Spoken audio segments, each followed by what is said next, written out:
What's good, y'all? It's your boy Herb. And it's your girl Mo. And welcome to season 2 of our soon-to-be world-renowned podcast, Young, Black, and Figuring It Out. What up, though? What it do? Whatever we tell it. You feel me? How you feeling? Better. Look, if y'all notice and thinking like, why she got a mask on? Looking crazy, right? I ain't gonna put her business out there, but I was under the weather. Yeah, you know, and I'm just trying to keep the people safe. You being very considerate, like you are being socially responsible. Yes, fogging up my glasses, struggling through, but I'm here. Yeah, we appreciate you. We gonna make it through. Thank you. Yeah, so typically right now we would do, hey, what did you figure out this week? But we ain't got time for that. Ain't nobody got time for that. Ain't nobody got time for that. Yeah, y'all know why we ain't got time for that? Because we got not one but two Boop, boop. special guests in the building who we about to introduce in just a second. So you're going to be on the edge of your seat, but this is going to be amazing. But let's tell them about what the episode is going to be today. Ooh, they in for a treat. Yes. Yeah, so if you tuned in last time, we had an episode that was, I would say, buzzworthy, a little controversial, you know? So much so that we got so much feedback and input and questions and comments, borderline threats, no, I'm playing, but somewhat. Maybe to you. Yeah, facts. That we had to bring it back. And the episode was, are highly successful women less attractive to men? You feel me? Yes. So in the episode, we played a video, you know, and the video stirred some reactions. Yeah. Visceral. Visceral reactions. Yes. Yeah. I'm still unhappy about it. You know? And so with that, we got so much feedback, comments, questions that we had to come back and talk about that. And joining us today to really dive into this topic are two amazing folks. First, let's pass it to Miss Amanda to go ahead and introduce herself. Let's clap it up for Amanda. What up, I'm so happy to be back. Yes. Thank you for having me. Yeah, so it's been almost a year since I've been on the podcast, and I've missed it, and I'm so glad to be back. Since then, I've gotten married. Hey, let's clap it up for getting married, though. Yeah. Commitment. Facts. So yeah, I am now Amanda Lewis. Hey. Amanda Anderson Lewis. Hey. You got the hyphen? I don't know yet. Well, it's Think funny about it. because I'm legally still an Anderson because it takes such a long time. Yeah. So I am legally known as that, but I am now a Lewis. So I've been kind of hyphening it to recognize both. Nothing wrong with that. But I kind of like it. Anderson Lewis. Sounds great. You know? Okay. Sounds powerful. Yeah. Thank It you. does. I like it. It is dope. And y'all probably like, who is that extra voice right there in the background? So we got another special guest here. You know, we'll go ahead and introduce someone else who you've seen and who is often a part who you might not see, but a part of it every episode. single episode. Yes. Let's clap it up for our guy. Who would we be without him? Yes, Thank you. yes. Mr. Joaquin Figueroa. Yes. Yes. See how that roll off the tongue. Introduce yourself again. Yeah, so my name is Joaquin Figueroa. I the owner and operator here at Asylum Studios. I'm a children's book author, and I share a lot about myself and love talking pop culture. So I have an opinion on almost everything, and it's awesome. I love coming on the show because, again, like you said, I'm a part of every single show. And the second that it ends, I'm like, yo, so these are my thoughts on this particular situation. We always have a second podcast after the first podcast. So it'd be good to actually converse with all of you on this topic. It was a fun episode. Yeah, it's good. Okay, yes. And as you see, it was so much fun. We came right back to back. And this is actually, I think what ends up happening, and I was thinking about this earlier, is the episodes that really get a strong reaction are the ones that really like transcend and hit a chord with people. So being black in white spaces, we need two of those. Like this one is the second one of our highly successful women less attractive, and that actually happens in so many different areas, like music. So hip hop is where I am. When you look at things like J. Cole, Dollar in the Dream, he got 1, 2, and 3. Nipsey, Blue Laces, 1 and 2. So when you have good quality, like a topic, subject, or content, to re-up is the right thing to do. So we're doing that today, right back to back. And so let's give some real quick context to that episode. We dove into a really good discussion, and then we also showed some stats after the clip. And so just to run through the stats again, the one that really stood out is that there was a nationwide study that looked at men and asked, how do men interact within the relationships? Financially, what's the main metric of success that they measure, right? And so first, when men contributed, or were the only contributor, so 100% when it came to income, that's when they were the most anxious, disgruntled, dissatisfied in relationship. The sweet spot, right, where they were the most satisfied, happy, all those good things, was at 40%, right? When their lady contributed 40% of the financial income, right? So least happy is when they did 100% for men and their partner had 0%. Most happy, 40%. But as they started to creep up beyond 40%, so 41, 42, and so on, they became increasingly more dissatisfied, unhappy, disgruntled, which, you know, you can leave from that is, or what you can glean from that is, as their kind of financial, almost, I want to say power, right? Yes. That structure started to go away and they lost that leverage, they became less happy, right? And then one of the buzzwords that came from the video, just a little more context, the person said, women say they have the good job, the car, the house, all these things. And I tell them, you've disqualified yourself from the type of man you want. So that's the context. Once again, not my words. I'm like, maybe last time I didn't say that enough based on the hate mail and the DMs. So, so let's dive into that again. And one of the questions that came from that was, first, how would we define success? Is it only financial that we think impacts the dynamics in a relationship, right?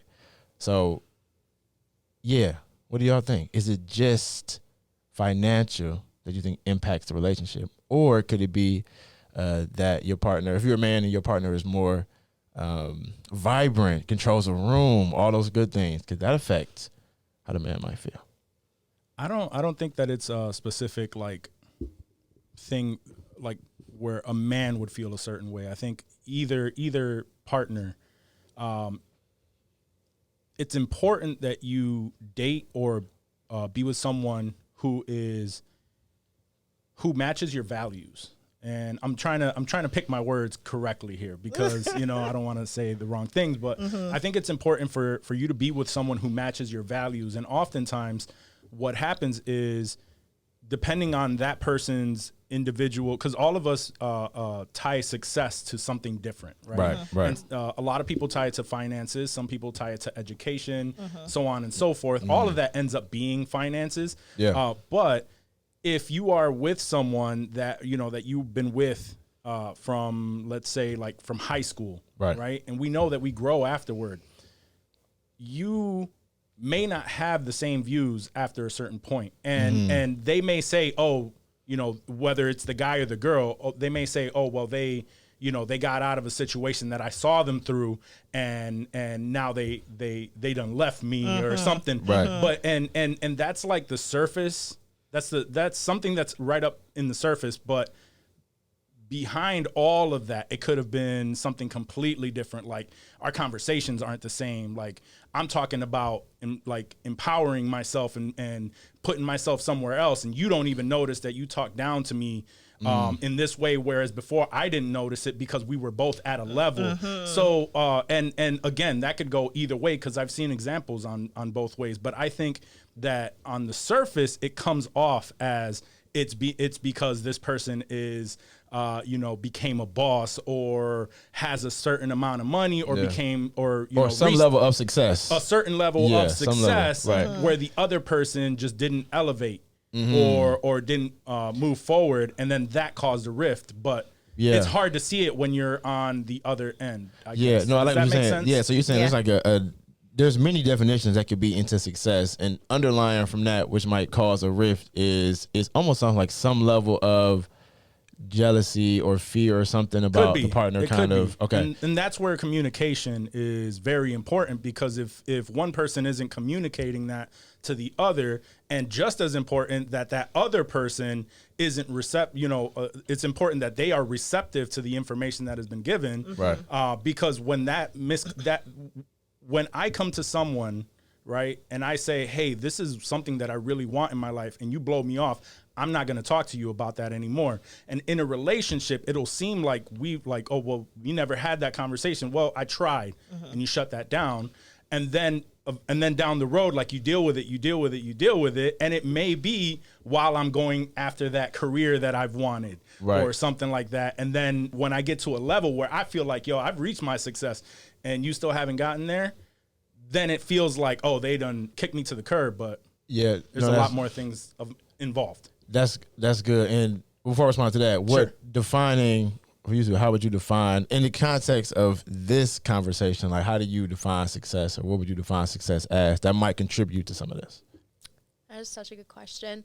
I think for me, some of the ways that I define success is my well-being. You know, am I happy? Am I healthy? Am I thriving in the best way possible? That's going to look different for everybody.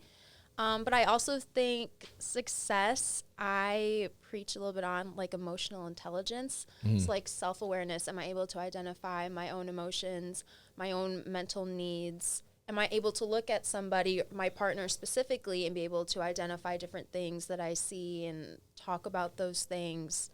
So I feel like there's the literal sense for like the intellectual, the financial, where you're set up, where you're comfortable or able to provide for yourself or your family, your partner, whoever. Then there's also the flip side of like your mental, emotional well-being. Are you able to take care of that successfully as well and help your partner take care of that successfully? That's good. That's really good. I like that. I agree with all of that, like what they both said.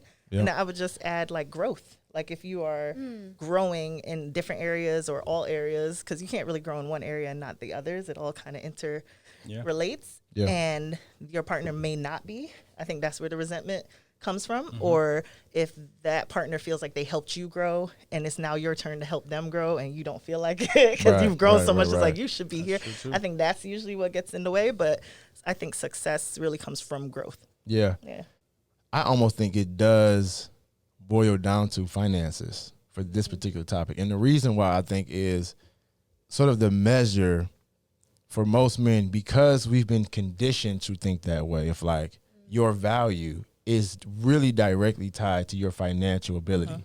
And I'm not saying it should be that way, but it's almost been conditioned into that. Like we hear it in every space, like personal interactions, we hear it in music, you see it on shows, like the person who is, the person who pulled up when there was like the show where it's the kid who's like shy and nobody pays attention. He wants to be and get the girl, and the guy who's in the way has the nice car. You know what I mean? He has the things. Like his parents have the nice house. It's like, oh man, financial, like all that trickles down, and because I think finances equate to access, right, and status. So I think for this, it's almost saying if the guy can't provide the things that finances bring, and that's where his value lies. Then now, that's what it's saying. Once again, I'm not saying this. Then now you've disqualified yourself because he no longer can do that or be that. So that's, you know what I mean? And that's the context. And I think, like, have y'all seen that? Like, have y'all seen kind of, well, one, do men operate that way? And two, do women respond to that? And I know that's a heated question, but let's get it going. That's what y'all think? Yes on both sides. What y'all think? What y'all see? Don't be nervous out here. I think that in general, right, where we as men, we're conditioned to feel, or to operate a certain way, like you said, right? Like we need to be the provider and everything. So I think that when a woman is successful and she has that, and she doesn't need that from you, that they're saying it in a very manly way, right? You disqualified yourself, but really that's showing the what's the word that I'm looking for? It's showing the insecurity in the immaturity. Man. Well, because there should be I don't know, and they may not look at it in that way at that moment, but really it is the fact that she has she's smart. She has money. Intimidation. Yes. Intimidation. I see you. I think, and I think I told this to you after the podcast, after you recorded, that I feel like deep down inside, right, we our grandparents conditioned us to know, like, the man worked, the woman stood home, right? And what would generally happen, right? The man told the woman what to do. This is not where we are in society today. Right. And deep down inside, to me, I feel like that there's a little person in there saying, like, oh, I can't control her. So then, no, I don't want her. Yeah.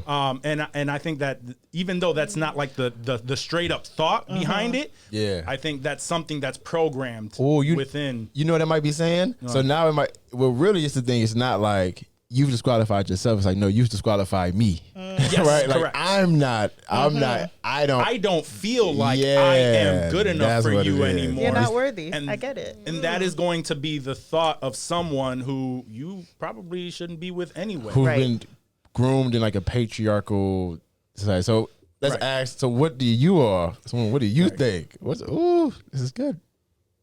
I think a lot of the men that I've come in contact with, so it's like the younger 20s, right? I think I have heard a lot of conversations when you talk about what's it like to be a partner, what's it like to be a husband. Usually the first thing they're going to throw out there is like financially providing for my family, which inherently is not wrong. I think how women respond to that depends on how you go about that. If you are, I genuinely want to provide for my family, give them a life that can be full of experiences and their needs and their wants, I think that's one thing.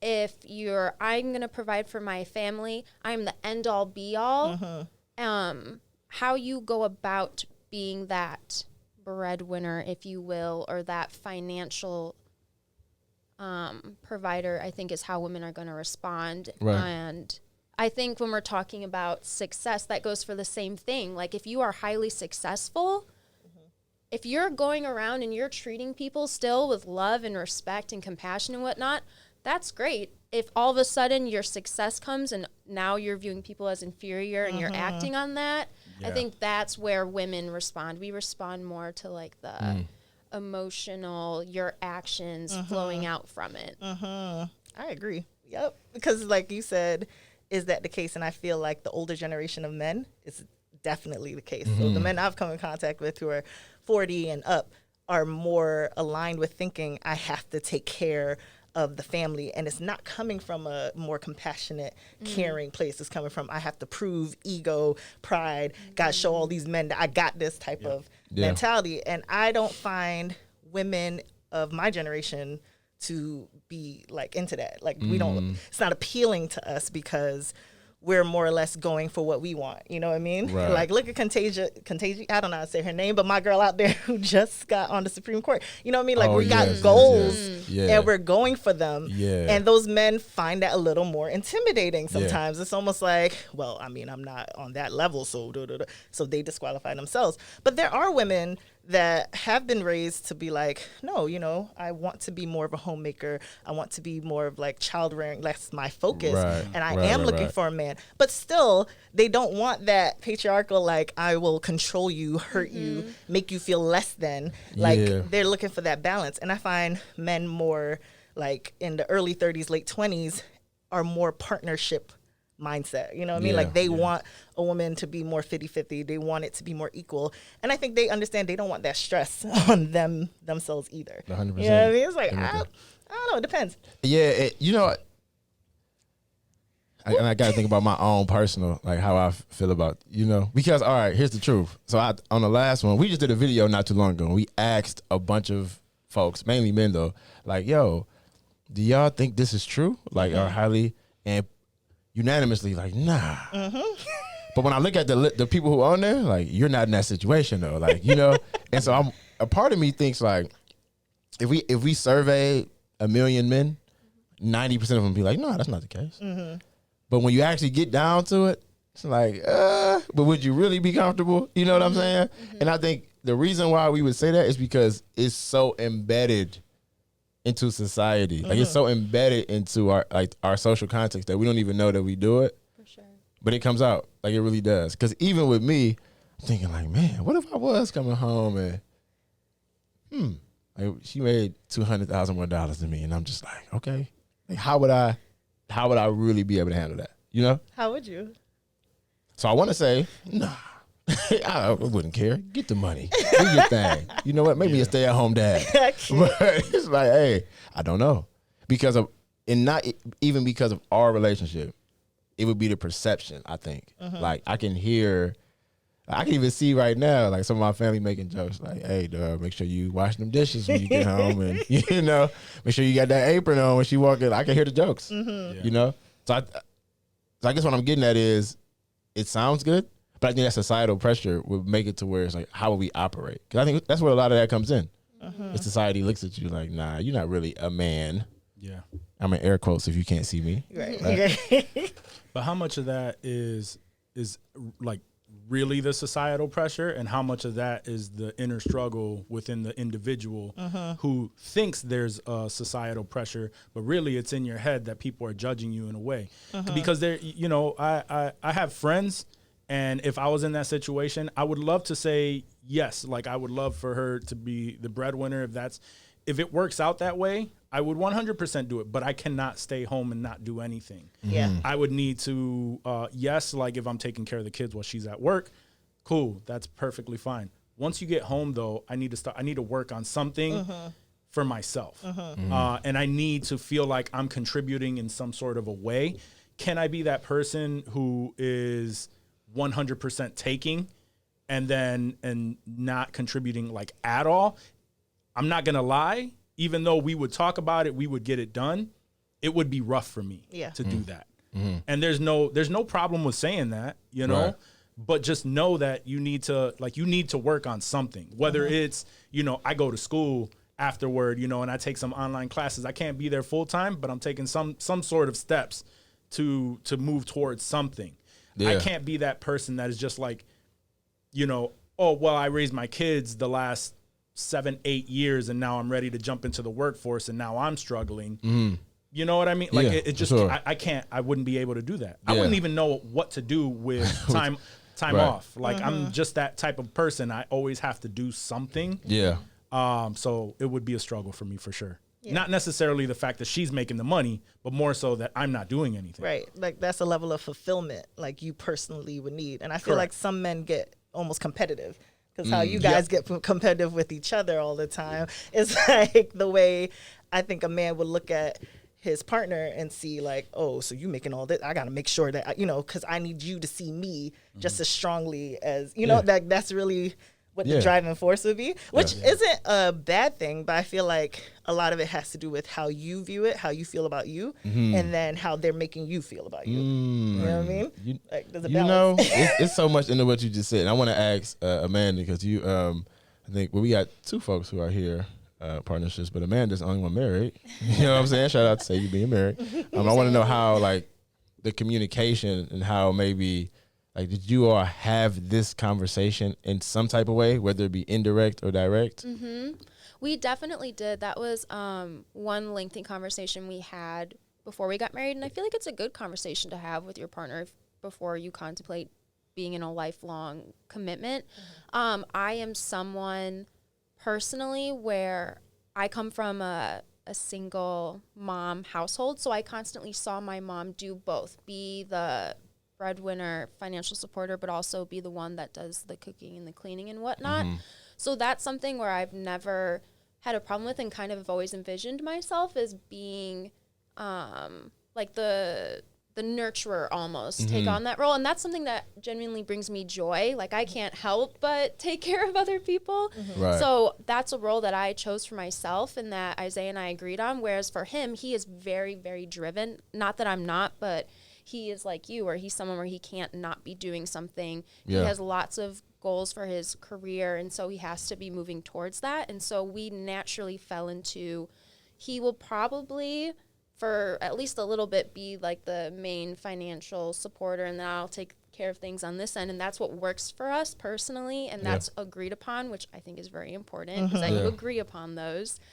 But also, I think, to kind of go into the theme of like success, is I don't view his career success or other things as like a threat to me or as a it diminishes who I am. Yeah. I am so proud and happy for him when he does get things that he's prayed for, that he's worked towards. Yeah. I view his success as like a win for me as well, because we're in a partnership. Right. Like when you win, I win, and I'm so happy that you're, you know, succeeding in those things. And so that's the view that I have on it, is your partner's success.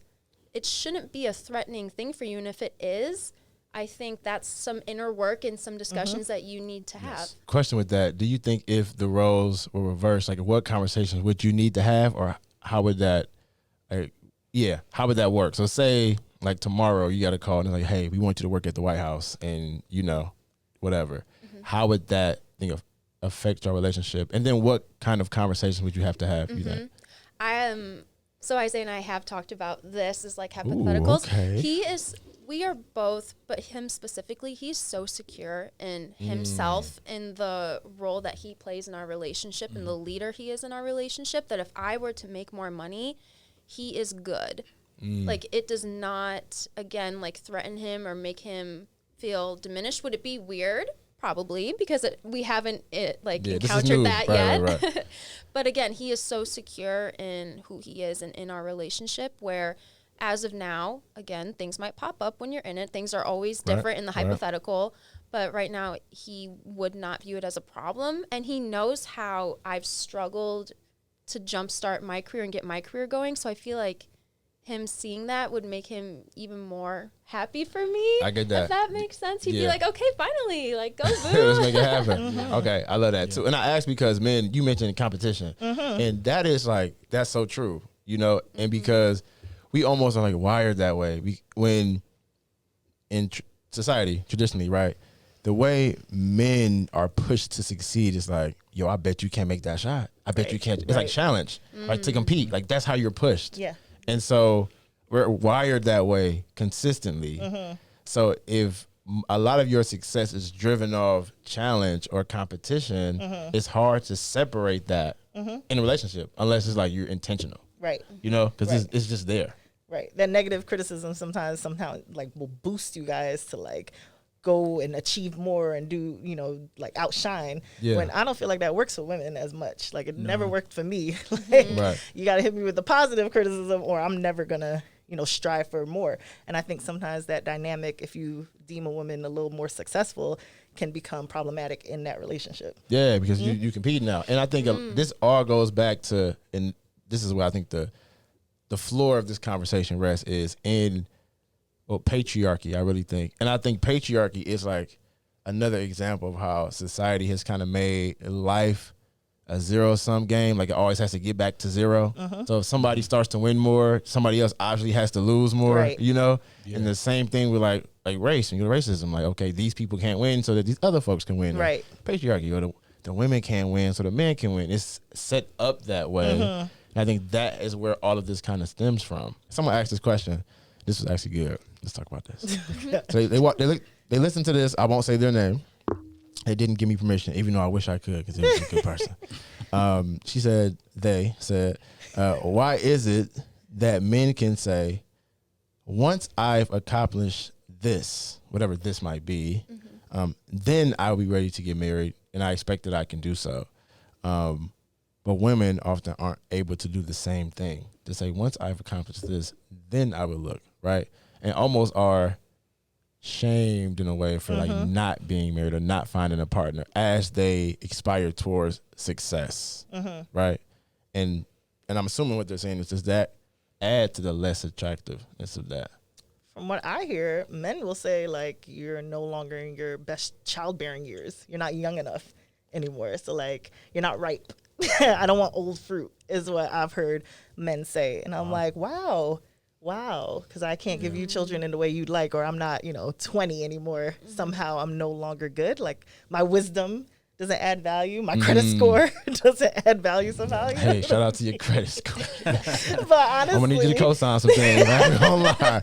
But go ahead. But like that's like the major part, because back in the day, what they call you a spinster and thing. If you're too old to get married. Yeah, well, even so, that's a fact, and I heard that. But even let's say it's not necessarily just age. It's like I've taken control and say I'm going to wait until I get to this place in life, to my success. And it might happen in your 20s or whatnot, but I'm going to draw that line. Because I've said that my entire life. Like, nah, when I get here. And people almost, I get some kind of, but like, yeah, okay, that's cool. But women almost can't say, like, claim that, you know?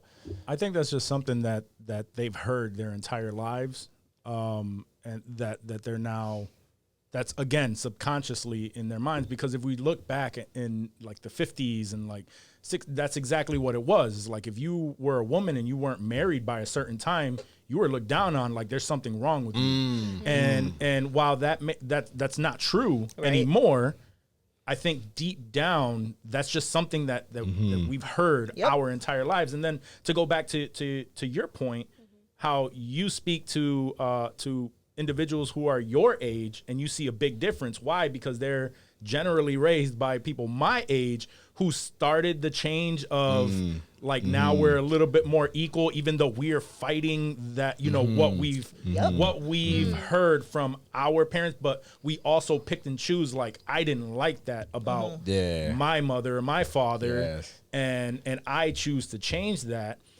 even though we're fighting that. We are raising children who are thinking differently. So then that's why the conversation between a 20-year-old is completely different from someone who's 30 or 40, you know? It's just completely generations that are just slowly, I look at it like it's progress. We are slowly getting that thought out of there, but I think that those thoughts of if, you know, I'm going to be the sole bread. That's us fighting that. And just repealing over time. Like the onion is starting to peel off. It's starting to peel off where that conversation now with a 20-year-old is like, nah, she can make money. Like, I'm good with that. Leave me at home. I'm good with that. You know what I mean? So, and then same thing with women, you know, bearing children and all of that. It's just, they like amongst each other, it's tough to shed that, you know, oh, she's older and, you know, she doesn't have someone, what's wrong with her? That is just something that they've been asked their entire lives. Like, you're this age, when are you going to find a man? How many times have you heard that from your elder? You know what I mean? Many times. So again, that's something that with time, I think that's just going to water down. Which goes, you know what, too? As Amanda was talking, because that's good. I think when you were talking about how, like, about success and what you described it as, it's kind of getting to what society has deemed the categories of success for men and women. So for you, it's like, like you said, it's a problem. Well, you get into that childbearing age, you know, you won't be able to bear children, as if that's all you are on the earth to do. Yeah, that's all I'm worthy of. Yes, clearly. Yes, and like those things that you mentioned, like emotional, all of that, people have aligned those things to like masculine, feminine, and so it's like, you can't do that. And I want to ask Amanda, because you're the closest to the youngest generation. Like you're the youngest person here. I'm trying to say that without calling us old. So, are you really seeing, like, in your network, friendships, you know, relationships, folks who are in that age category, is that really starting to slowly peel away? Where folks. I feel like I am seeing more of a collaborative mindset than this is my area, you leave it alone. This is your area, I'm going to leave it alone.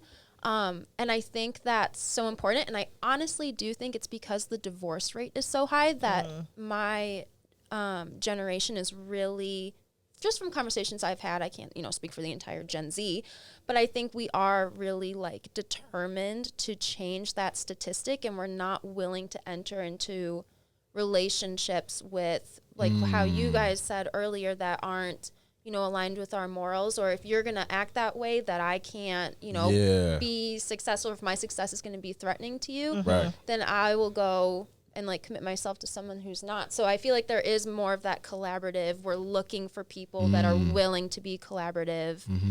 That makes so much sense. So it's like, all right, let's lay it out on the table. Here's all the things that we need. Which parts do you bring? And then we'll divvy it up. It's not like I have to do this now and you can't do that. It's more like, let's make a decision. Yeah.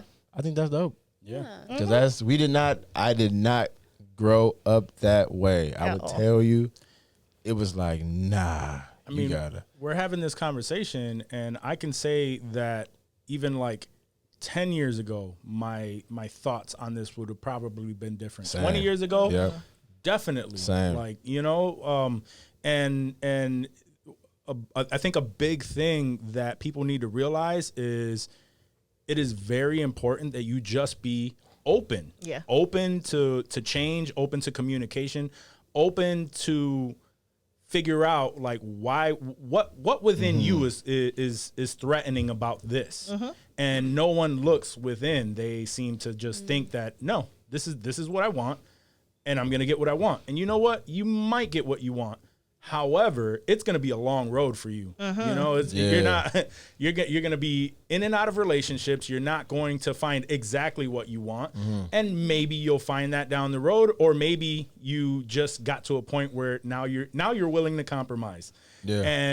And you know, that's pretty much what it comes down to. I mean, even if they get what they want, it might not equal the happiness they think it will bring them. Correct. Right. Like if they haven't done that internal work or really figured out what it is that they're seeking, because a lot of it, like you said, is what we've been raised to believe and what the standard has been pushed, which isn't necessarily what we want or what will bring us joy. Yeah. And you know what's funny about this too, because to bring it back to we got the young, we got to figure it out, to bring it to the black part.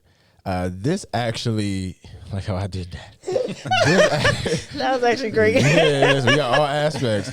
But you know what's crazy? This topic really transcends cultures, like in so many different ways. Because I think about, I think it's called I always get it wrong. Machismo, yes, culture. And I think about like the Latinx culture and how that's the thing. Growing up and specifically in urban black culture, like for me, very like masculine.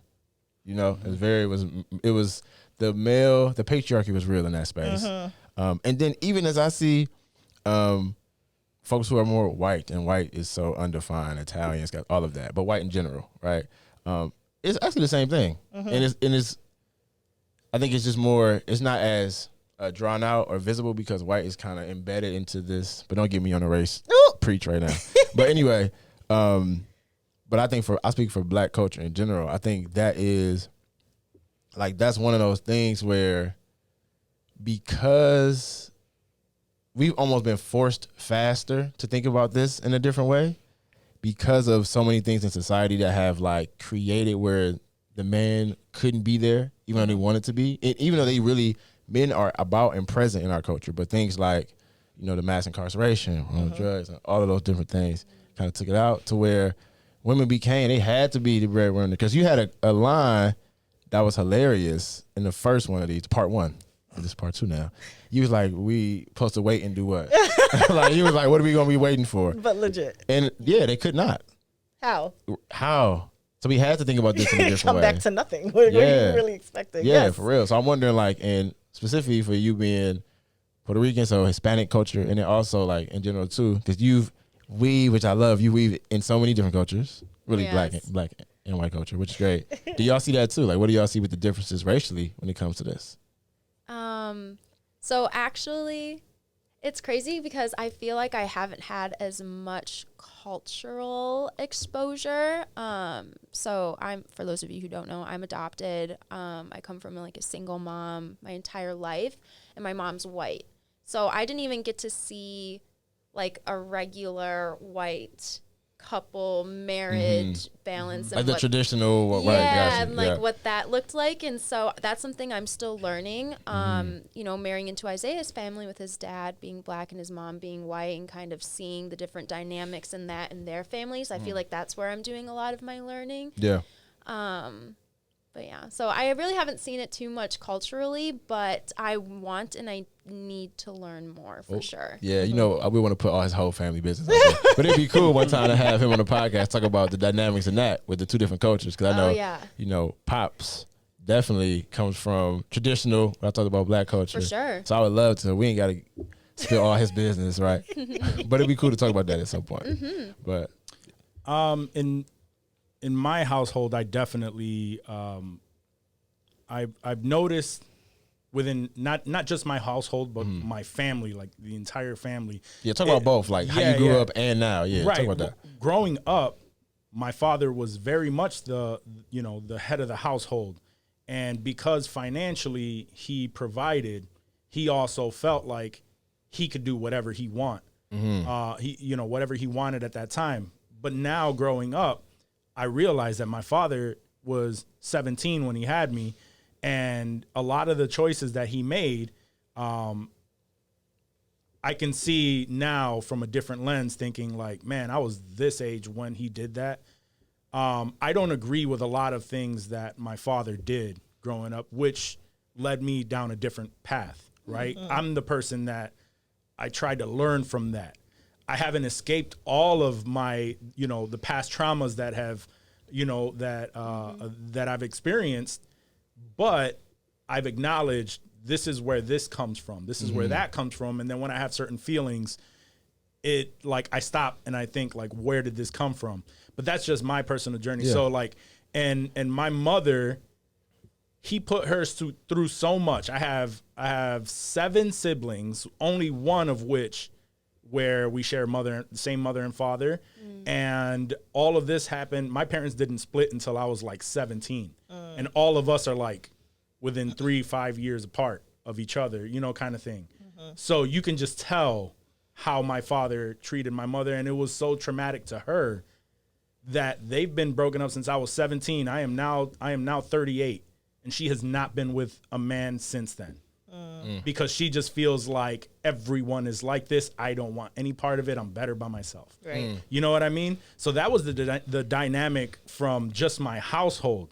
And in the Latin community, I've seen loving families. I've seen a little bit of everything, just like with any other race. Right. And it really, what I've found is like we always like to point at a race and say like their faults. But really, we're not that different. And really what causes that is the environment that we are raised in. Because I went through some of the same things that my Asian friends went through, that some of my black friends went through. We all grew up very similarly with parents that thought the same exact way. But it's very easy to say that just point at a race and say, like, this is a dynamic with that specific race. So I never grew up thinking, like, maybe early on because that's something that the older generation throws on you too.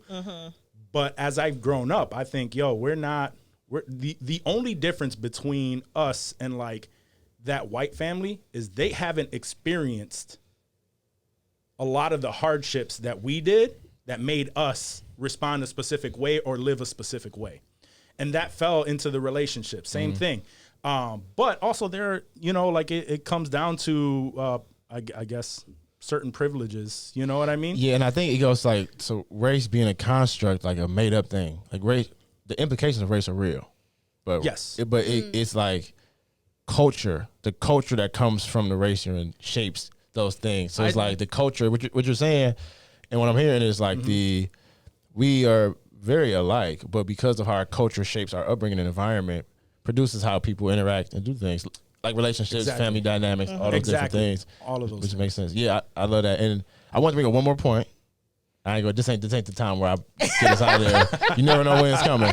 But the last thing I wanted to bring up was, we talked about a lot of the men's dynamic or dynamic for men. But you know what though? I'm not gonna lie. A lot of this like is reinforced by women. This feeling. This I ain't pointing to blame, but I'm just saying when I'll be true. The men who I think a lot of times are financially or successful in general, like are highly coveted. And that really, like in a way to where if someone doesn't need, like a woman doesn't need that, then it's like, oh, well, if you've been, I'm saying you as a general, women, validating this for so long that I'm accustomed to, this is what, of course, women like. And it almost, I'm just being honest, like that almost just reinforces the narrative. There could be another side to it where we don't want to take care of a man. Like it could be, you sometimes get in situations where he won't do nothing. You are coming home day in, day out, and he's on the couch. The house is dirty because, it's not his role. It's not his job to do laundry or clean dishes or take care of things. And so you're doing double the work. Why are you here? Why do I need you if I have to come home and do all this by myself anyway? Right. It's like there's sometimes like you have to do the emotional baggage for them, take care of them and work through all of their pain and traumas because they're not necessarily doing it themselves. It's like sometimes women are looking for someone who got it together so that she don't have to take on an extra child. I'm just saying. I'm not speaking for myself. I'm just speaking that's what happens. No, I hear that. What you think? It's so hard because everybody's different and you can't really know people's true heart. But I feel like if you are solely seeking out a partner that is significantly financially more successful or doing better than you, I think you really have to do a deep dig and make sure you're not reaching that shallow point of I'm only in this to get this result and I know you can provide this result and so that's it. Because I don't think that's a relationship that's going to last really long. I think that's going to create a lot of damage to you and to like whoever it is you're with. So I think you have to evaluate, okay, why am I typically only looking for men that make this amount or more? Like, are you looking at who they are as a person, or are you really looking they can provide for me financially, so whatever? Because I don't think you're putting yourself in a good situation either necessarily, because you might not be compatible with that person on an emotional needs and wants level. So I feel like if the only thing you're looking at financially at a partner, that's a little bit... Yeah, well, let me go a step further than this, right? Oh, no. So we go, I just want to get there. So we go like the traditional... like success, like folks, when we think of that, we would say like this person, status, position, education, and things we mentioned before, like that.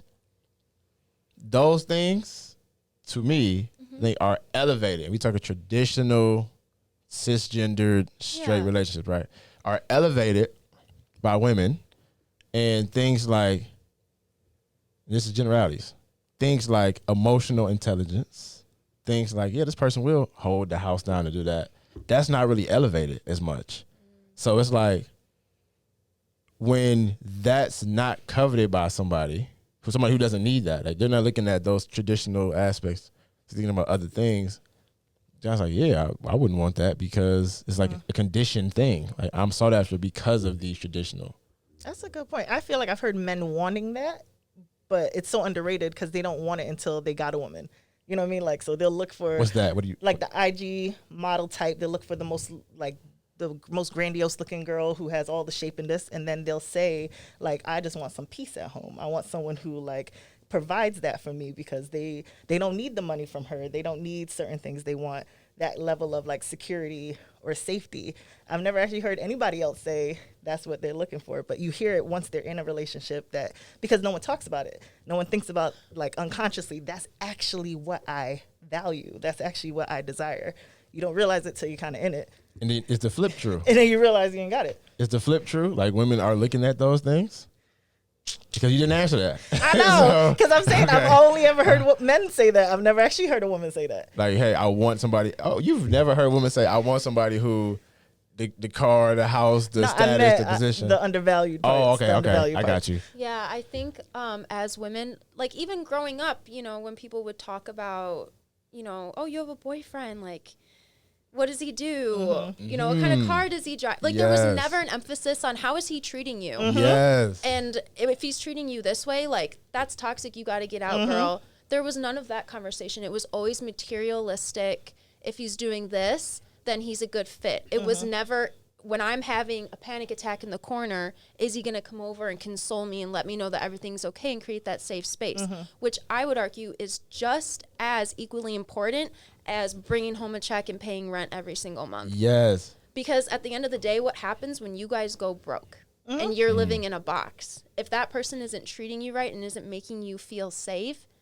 it's a lose-lose. Yes. Whereas if you put just as much emphasis, if not a little bit more, on the emotional, mental, non-materialistic needs, when you're in the box, I'm good because I know you're not going to leave me. I know we're going to figure it out together. Yes, and that's what I'm getting at. Those things are not celebrated. They're not. I agree. The other things are, which is almost like I can see where people think, oh, I got to do this. Yeah. And if someone isn't swooning over me because I have those things, I'm confused. Yeah. You know what I'm saying? And I can empathize with men because I do see, or I have seen, in that push for the materialistic. And so now y'all have been raised, you're in your mid-20s, upper 30s, whatever, and you have the car, you have the house, and you're like, I'm good. Why isn't anybody coming to me?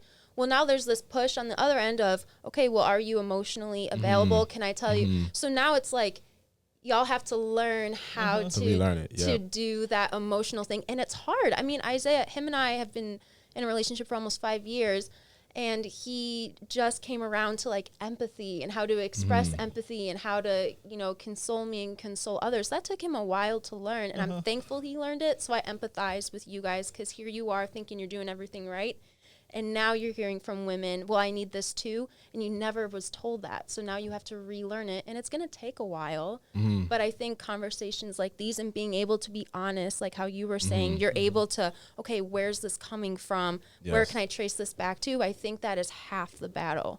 Yes. Yeah. Have you I would say you're someone who's connected in that way. Like, you talked about the communication and empathy, like that's something you had to work on, you would say? That's something I continue to work on. Yeah. You know, just with me pushing 40, I didn't start taking life seriously until 30. Why? Because I was raised by someone who didn't really take life seriously in general, right? So I wasn't taught the how do I deal with my emotions. I just know when I'm frustrated, I get angry. Yeah. When you get angry, you yell. Like that's the environment that I came from. But at the same time, my father is a loving person, and I did feel the love from him. We just all, like me and my siblings all joke like, you know, we don't know when he's going to blow up. Like I remember going to my dad's house, and if I hear slamming and all this stuff, I'm out. I'm walking away from this because I don't have to. I don't have to deal with it. So I came from someone who didn't know how to handle his own emotions to then trying to figure it out for myself. And it wasn't until I had a child, because my daughter was literally born a month before I turned 30. It wasn't until I had a child and I felt like I needed to be there for them, especially a little girl, that I needed to figure stuff out within myself. Yeah. And even till this day, it is a struggle. It's a struggle. Sometimes I'm just upset, but I just stay quiet, and I don't, you know, like I have to just kind of keep it in a little bit. I find other ways to let that go. Like I that's where children's book came from, right? Yeah. My daughter asked me, Daddy, why do I have 2 beds? So then I wrote a story to express that to her. That is where I found my outlet. And I try not to explode, and even that's a struggle. It's a conscious effort. It is. Yeah. It's a very conscious effort. And Yes. to ask, to tie that back, have you found that has been as valuable as you finding like work and providing the other pieces like finance and all of that? Like that, has that been as valuable in your relationship or more valuable? I still very much feel in her opinion. Like, what do you think she thinks? You know, for her, she is very much supportive of whatever it is that I want to get into and whatever I want to do. And I tried not to throw it on her at the fact that I feel an obligation that I am pushing 40 and I'm not at the same place where because again, that's society, that's right? society, that is the competitiveness inside, right. And then social media makes that even worse. Right. And that's another battle that you fight because you are not in a position financially, mentally, within yourself to compete with the best parts of everyone because no one is putting up their struggles. Right. Everyone is just putting up that you're seeing vacations, you're seeing the cars.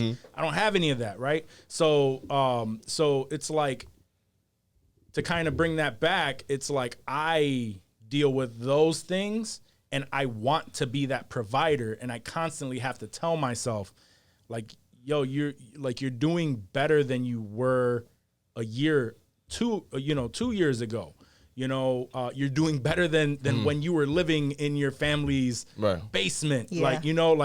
Like it's the perspective of it. And for her, she's just like, yo, like everything is good. Like you're present. Like, we're good. Right. But internally, that's the battle. I block that stuff out. It's like, I just don't feel good enough within myself. But again, that is something for me to deal with.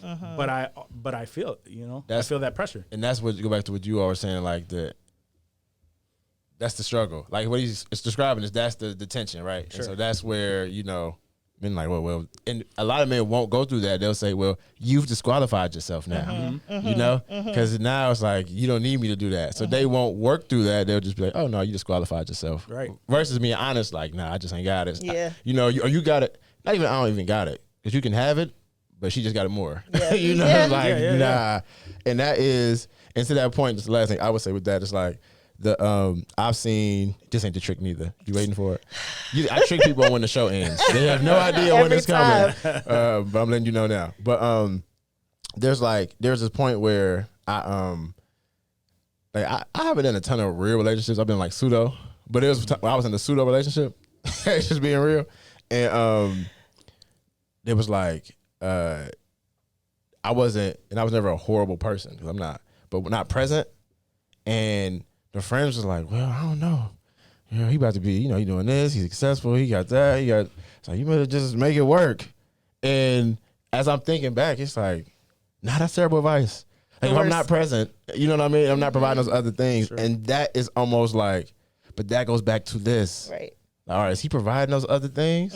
Cool. Well, you better just figure out how to deal with your own emotions. If you having a panic attack, you better figure that out because at least he's doing that. Where the advice should be, if he's not emotionally present, but like if you bring this up and he's willing to work on it, if he's receptive to it, yeah, you can work this out. This might work. But if he's just like, shut down, what are you talking about? Get out of my face. Nah, that's not going to work for you. That should be the advice now. Yeah, I feel like there has to be, or there should be, like respect, compassion, love, grace, all those things, regardless of who is more successful and whatnot. Like if those things are not there, there has to be some deep self reevaluation, or even if you're in a relationship with someone like that, like relationship evaluation. And I feel like it's unfortunate that there has been such a push towards the materialistic things on top of, well, if that's provided, then suck up the rest of it. Right. Yeah. Right. Because what kind of quality of relationship and quality of life is that? Yeah. You know, that's not what relationships were made out to be. I don't believe, at least, that it was, you have these, the bare minimum, suck everything else up. Right. Right. That partnership, that we want to help each other thrive. We want our relationship to thrive, however that needs to be done. And I feel like part of how you do that, like how we've been saying throughout this whole episode, is through the emotional, non-physical needs. Yeah. So it's like, it no longer should be a contract. Right. So it sounds like what we're saying is this setup, folks aren't particularly at fault if they're not aware, because society has made it that way. Like they've kind of created this narrative, but once you're kind of aware of it, you have to change that, because that's not really where we need to be growing and developing as a society, because you can't get the most out of a partnership that way. Sure. Yeah, no, that's good. And to that point too, with this, you know what people probably thinking? They probably thinking, look, I don't know what in the world they're talking about, but you know what? We might be right. We might be wrong. But at the end of the day, we just young, black, and figured it out.